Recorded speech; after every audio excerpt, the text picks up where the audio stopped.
চলো দেখি আজকে বাটা মাছের ঝোল কি করে করব। আমি আজকে মা বাড়িতে নেই, মা বলেছে বাটা মাছের ঝোল করে রাখতে। তার জন্য বাজার থেকে আমি বাটা মাছ নিয়ে এসেছি এবং এগুলোকে ভালোভাবে ঘষে ঘষে ধুয়ে নিতে হবে এবং তাদের লেজ এবং পাখাগুলো যে থাকে সেগুলো কেটে নিয়ে ভালোভাবে ফ্রেশভাবে ধুয়ে নিতে হবে। ধুয়ে নেবার পর তারপর হচ্ছে লবণ এবং কিছু হলুদ ওখানে দিয়ে দিতে হবে। দিয়ে দেওয়ার পরে আচ্ছা মতো করে মিক্স করতে হবে। মিক্স করার পরে 10 মিনিটের জন্য ঢেকে দিয়ে রেখে দিতে হবে।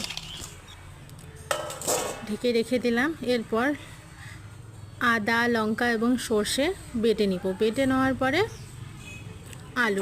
আলু কেটে নিলাম।